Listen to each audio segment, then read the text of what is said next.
So let's talk about the game tonight. Jacoby Brissett playing quarterback for the Arizona Cardinals. There's a chance that Kyler has a role for their team. What do you think about Arizona? And then on the other side, Dallas Cowboys, they could score 100, or this could be a game that they lose. Like if you ask Dallas Cowboys fans, they will somehow figure out a way to lose this game. Start with the Cardinals and then roll into the Cowboys, Dano.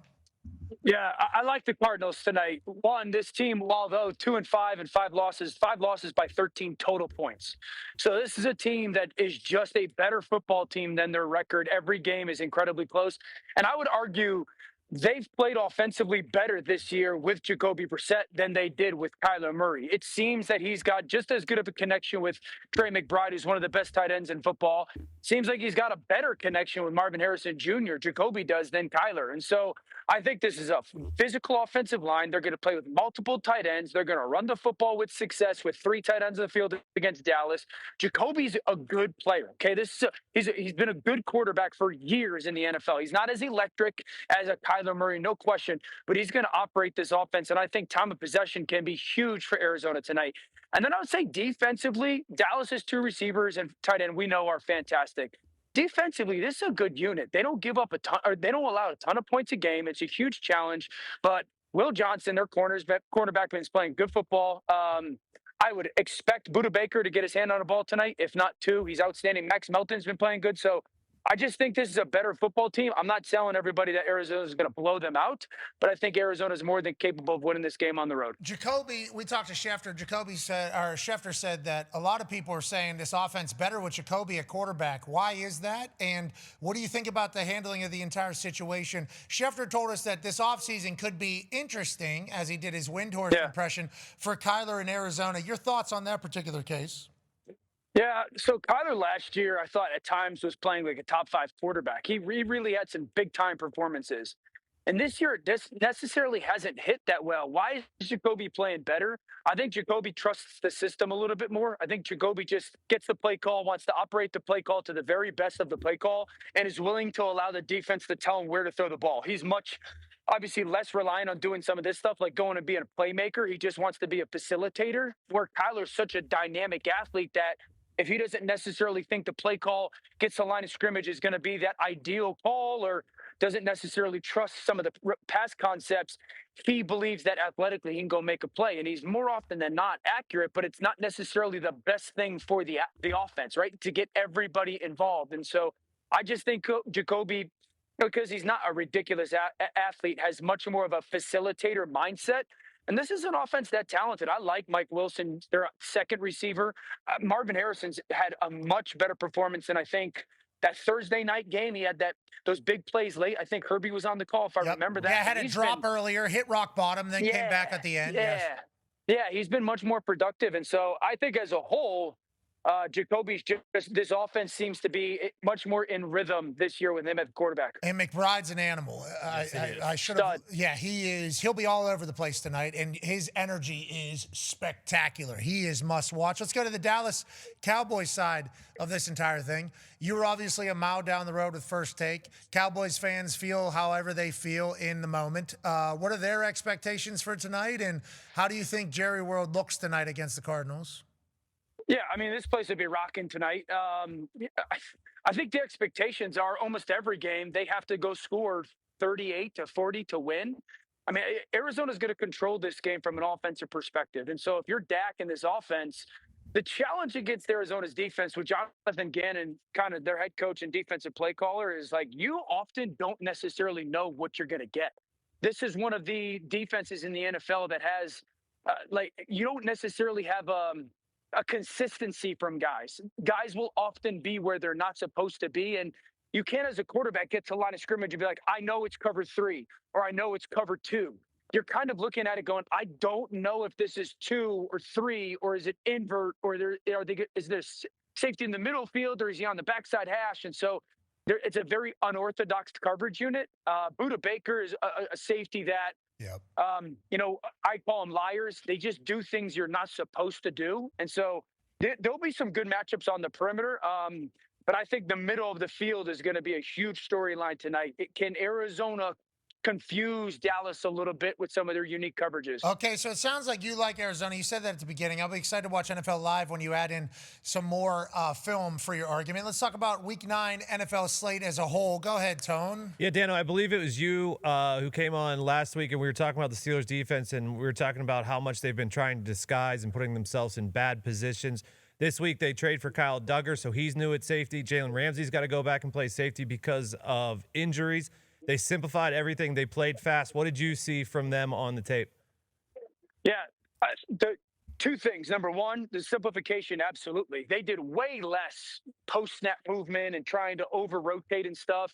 And then the second thing is, attached to that, the defensive line went at the offense much more than caught people. I talked about that, where defense, when it came to stopping the run, they were just kind of catching guys and catching guys. This time, you just saw dudes just firing off the ball. Highsmith firing off the ball. Harmon firing off the ball. Cam firing off the ball. I think the most telling schematic thing is this, Tone. The number one aggressive offense throwing the football in early downs this year has been the Indianapolis Colts. That they've been by far the team that wanted to throw the ball in early downs, and they were really good at it. Thank you. See, Pittsburgh was very smart in regards to they played some third down coverages on early down. So you saw like 1st and 10 clips where they would run cover 2 man. Cover 2 man is a traditionally like third and obvious passing situation. 2 safeties deep, man-to-man underneath. You got to get 12 yards to get a first down. Pittsburgh did that on early downs. And so it was the awareness of Indy wants to throw the football. Okay, they want to throw the football on early downs. Let's commit to playing coverage on those downs. Pass rush guys on the perimeter. Those guys weren't playing the run there. TJ's not playing the run there on 1st and 10. And so I thought that from Pittsburgh's perspective was very smart. They were going to say, hey, on early downs, we're going to defend the run. We're going to commit to playing with coverage and pass rushers go get the B pass rushers.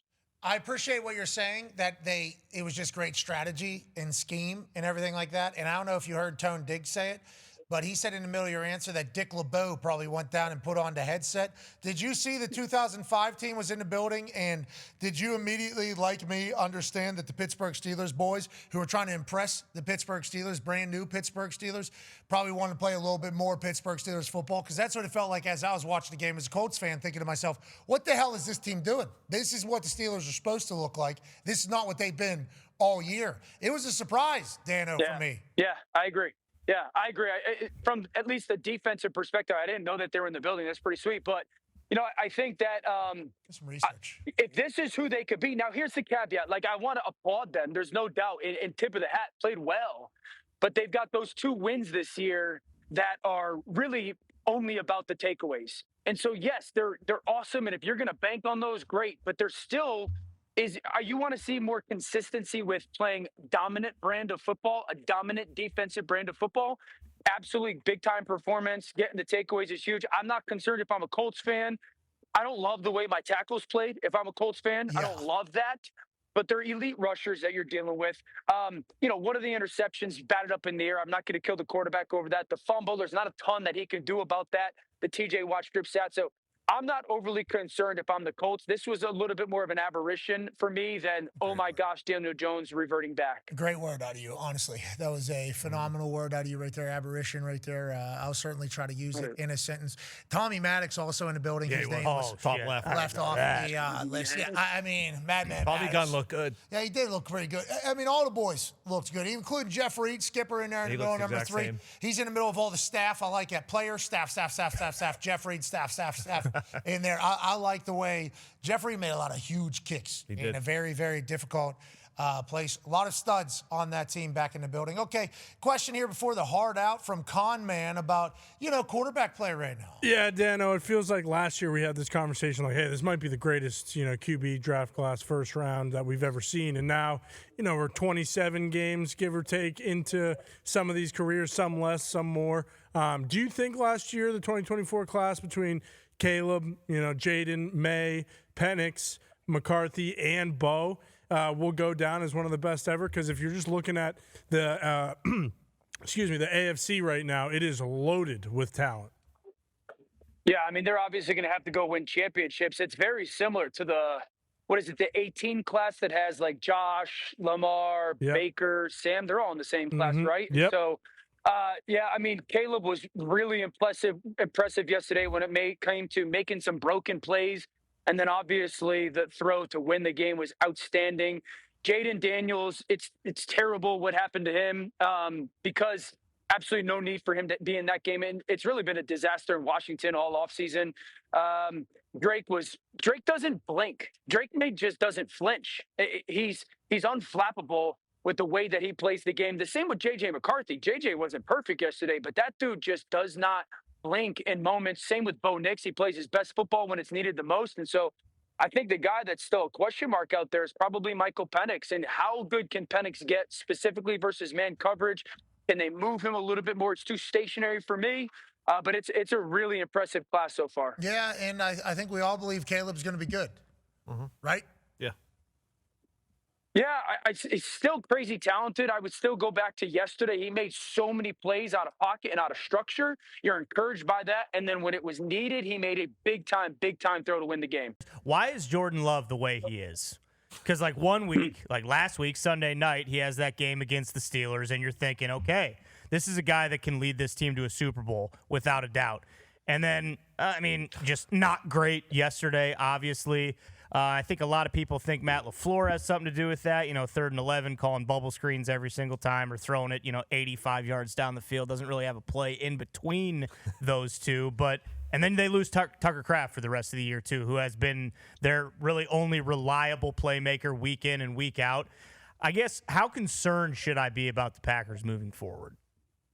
Yeah, I'm concerned. 3 reasons why. Yesterday's such an immature performance. Thank you. Let's just call it what it is. It's immature. Number one, if you guys have the clip, show the very first snap of the game for the Packers offense. Okay, very first snap of the game, he's going to have a tight end. You're calling the play to see if you can get the tight end crossing the field from his left to right. There's a little ball fake. The tight end's wide open. At worst, it's going to be a 40-yard gain. Jordan makes a play fake, moves out of the pocket unnecessarily. He's looking completely opposite side of the field. And my note is, where are your eyes? And I don't know everything that's going on in the room, but I know how that offense is taught. And you're taught, dude, if you get a backside tight end with a little bit of a attention route and you get a crosser and the backside of the defense is a little bit low, peek it. Just peek to see if they stay low, because then you could throw it. So right there, I'm like, Jordan, where are your eyes? Okay, that's number one. The inconsistency of his eyes yesterday were concerning. The inconsistency of the decision-making. He has 2 balls that he just are effort balls. I'm launching it deep. Why? Why are we? It's 1st and 10. Look at his mechanics. This is Jordan. He's too good of a player to do this stuff. It's 1st and 10. It's almost like he dropped back. They came from the sidelines, and he was like, hey, I call this, you throw it. Okay, so that's my concern is, like, he's too good of a player to play the way he did yesterday, decision-making wise. I think the second thing is this. I love Matt LaFleur, okay? I feel like we're trending towards a direction where we're too dependent on creativity. Like, we'll out-scheme or out-create things for people. Sometimes it is about just going and calling basic plays and out-executing people or out-physicaling people. And there's so much of this, like, look how cool this design is. And I love Matt. He's outstanding. He's an unbelievable coach. But sometimes I'm like, we can just line up and run normal plays occasionally instead of – and I feel like they're too dependent on that. And then I think the third thing is this, and I've been saying this all year, Ty. This team cannot go to the Super Bowl with this offensive line play right now. Yes. They can't. They are getting physically beat one-on-one far too often. And I don't know if the quarterback play and decision-making is a little bit attached to that, because that usually is the case. But this offensive line has been suspect all year, and they've skated by with it. Unless it gets better, they're not going to go be who they should be from a team goal perspective. Never mind the Super Bowl. They might not make the playoffs if they keep. Oh, Ty, it's Overreaction Monday. No, the problem, like Dan said, LaFleur doesn't have these fucking guys ready to play any week, ever. They play like shit in the first half every single week, no matter what, or at least the offense does, and then it takes a miraculous, like, look at the Steelers game. They scored 3 touchdowns in the 4th quarter. Like, it's so lackadaisical. I think they just think, hey, we're so talented, we can out-scheme anybody. They're never ready to play, ever. It's crazy. All right, good luck. It's a good football team. The Panthers. Carolina's a good football team. Yeah. All right, last thing before we let you go. It's almost like you're a super genius. It's almost like you're a super genius. Stafford will be in MVP talks by Thanksgiving. Okay, I like that. We like Matthew Stafford. We just talked to his high school best friend, Clayton Kershaw, just won World Series in his retirement year. Matthew Stafford drafted same year as I. He's an old-ass man right now doing what he's doing. He's special. The Devontae Adams relationship, crazy. Puka back, crazy. Everything. Did you see the no-looker to Devontae yesterday? Oh, yeah, to the right, like that. And then social media camera somehow has perfectly in line with where he's throwing it. So you see the perfection of his head looking this way, drawing the linebacker that way. He's special. The guy's insane. But what the issue with your tweet is, he's currently fourth in current odds. And he was last week too, I think the week before that. So you're like, by Thanksgiving, it's like, yeah, brother, Thanksgiving's come early. He's fucking in it right now. How crazy is that as you look at this 2025 season that Matthew Stafford is playing the way he is? And what are your thoughts on all of the odds here? Drake May sitting at number 2 for the MVP odds. Go ahead and take a kind of a gander at the whole thing. Yeah, I have no idea about odds, so I have no idea where Matthew ranked. So that's my being completely honest as always. Okay, hey, hold on. So shortest odds here, plus 175. Odds on favorite, whenever people say that. So that's Josh Allen, plus 175. Okay. That's most likely. So if you were to put $100 on that, you'd only win 175. So it's not a lot of money because they're predicting that this is the most likely outcome. Jared Goff down to bottom, plus 2,500. You bet $100, you win $2,500 there. So they're thinking it's a little longer odds. This is a little bit of a longer take, if that makes sense. So plus 175, smaller, obviously, than plus 2,500. Smaller the odds, the more likely the outcome from the sportsbook's eyes. Yeah, so I think that Drake May, I would still have as my number 1 MVP right now. Wow. I was getting into this, and I'm not saying this. It comes across disrespectfully. I'm not saying this in this regard. But even this morning, Cowboys fans were yelling at me about it and this and that. I said, name me the starting wideouts for New England. And they were like, oh, good point. And that's, dude, Steph is playing really good, and Booty has been outstanding, and Pop Douglas. But if we're just looking at that list that you just had, I mean, Drake May, again, was absolutely fantastic yesterday. Outside of that ball, he sails that ball to Jesse Bates for the interception. But if we're just looking at quarterback play right now, guys that are playing really good, that's a beautiful throw. That's a beautiful throw. He did drop a ball. If we're looking at, like, quarterback play, and the quarterbacks that are playing really good, right? Like, if you look at Josh Allen, I would not have Josh at 1. Josh was really good yesterday, but that was the best game he's played all season. But, like, Matthew's got 2 outstanding receivers. Baker's got, like, 4 outstanding receivers. They're all playing great. But Drake May is playing as good as he's playing with a receiving core that's not nearly as talented as a lot of the other quarterbacks playing at high level. Matthew Stafford, though, what he's doing right now is absolutely fantastic. I remember the offseason, people were saying the Rams should trade him and start anew. What a crazy thing to say. Oh, my gosh, we should be concerned about the back. What a crazy thing to say. I think this is clearly one of the best teams in football. It's one of the best pass games in football. I think the thing that stands out to me, and obviously I have a little bit of a past with him, I have such a great appreciation for Matthew because when I was with Matthew 10, 12 years ago, he was still such a talented thrower of the football, but mechanically a little bit inconsistent. He has worked so hard to become repetitive. And so he's merged this, like, really natural talent throwing the football with this maniacal obsession with being mechanically sound. Their pass game is so on rhythm and so on point. The timing of his throws, these balls are out of his hands so quickly, and they're to the perfect placement wise. And so you got those 2 receivers out there with their tight ends. I think that's one of the reasons why there's such a dangerous play action passing offense, because Matthew is just so consistent with his mechanics nowadays, man. It's a joy to watch. BA said that he was the only quarterback that he would go out and watch warm up. He's like, I want to go watch Matthew Stafford warm up. And when he played against the Colts, it's a show in of itself whenever he's throwing the ball, because he'll feather one over a guy's hand, and this guy will be full jump. This is no look. Yeah, that's fudging a strike. Gross, dude. Fudging gross, dude.